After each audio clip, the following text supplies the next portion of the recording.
Alright, so today we're going to be installing the bearings into the main caps and installing the caps onto the crankshaft. Again, you want to make sure, just like the lowers, that you put the end opposite the tab in first and then push the tab end in. And then you can make sure both ends are seated with your fingers.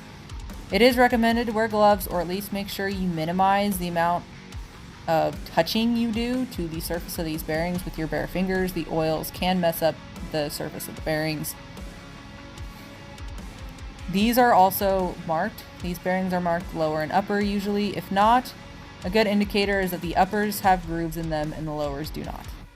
Now, these are all marked, so you need to make sure that these caps go back into their correct place in the correct orientation. These are not interchangeable or reversible. These go in one way and one way only, and you need to make sure that's right. Now, when you go to seat these, obviously you need to lube them with assembly lube. What I do is I get them lined up and then I lube the bolts as per the manual, and I thread them in a little bit and then I seat it with the hammer. I do that just to make sure the dowels are right, because I don't want to be hammering on this at all, even though it's a rubber hammer, if those dowels aren't lined up. Now on number 3, you can see that I'm kind of struggling here a bit. I had an issue with one of the holes. It wasn't threading in right, so instead of forcing it, I verified if it was a bolt or the block, which it was the block that was fucked up, and I went and found a thread cleaner. Not a thread tap, a thread cleaner, and cleaned up those threads a little bit. It's really important to make sure these torque correctly. These bolts should thread in all the way to flush with the cap by finger. You should not have to use any tools to thread these in.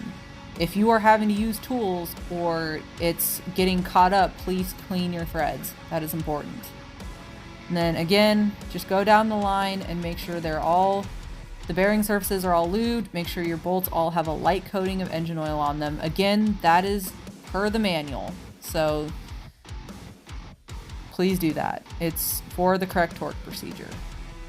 And here, as you can see, I'm seating the very last bearing. I don't know what actually happened to the filming clip of the rest of that, but it's pretty much all the same.